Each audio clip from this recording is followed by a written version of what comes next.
Hey guys, Tepcocyclerepair. Today working on the 2014 V Star 1300. Just doing a quick oil change.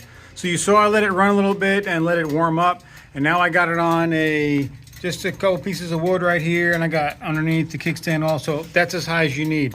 What we're going to be doing here is changing the oil. So we're going to be draining it right from the bolt right here.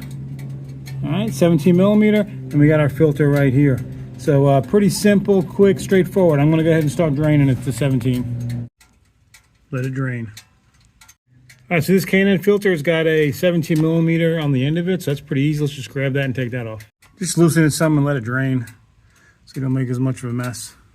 All right, new pressure washer on here. Let's go throw it back on. All right, I'm using a factory Yamaha oil filter. So this filter already had a little bit of grease on the seal. You can see it there. I put some oil on the threads, and we're going to spin this on. And the torque on this says it right on the filter. It's 15 to 20 Newton meters. If that's what you're into. But basically, get that thing snug. As soon as it makes contact, make sure you do at least a three-quarter turn after it first makes contact, and it'll be good to go. And I'll throw the torque up for the drain bolt on the screen also. All right, so it's all that back installed and tight. I'm going to go ahead and fill it up with oil. All right, so you want to make sure there's a window right here. You fill it up 3,400 cc's or 3.6 quarts, and then make sure that the bike is level when you're checking the window right there. See the window in there? But you want to make sure the bike's perfectly level. Help somebody hold it up for you while you do it, but let's get this oil filled up.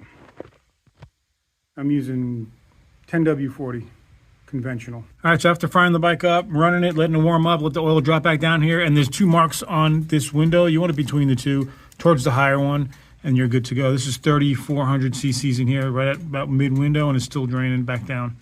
All right, here's some light on. You can see it's sitting there right at that top dash. That is good to go. All right, guys, that's all there is to it. It's pretty simple on these things. Straightforward, filter, drain, new gasket on the drain bolt, 3,400 cc's of oil. It's actually 3,406, but make sure you check that sight window. Make sure you warm the bike all the way up when you're done. Check for any leaks, and then let it settle all the way, let the oil drop all the way back down again. Make sure the bike is balancing level, and that's when you check it on the window, and you should be good to go, guys. Make sure you're doing this at good intervals. This is a non-synthetic oil I put in here, so just look at your intervals in your manual, and make sure you change it and keep it up to date so it'll run smooth. All right, guys, hopefully this helps you out. Please hit the like button, subscribe, hit the bell for further notifications. Till next time, it's Tepcocyclerepair.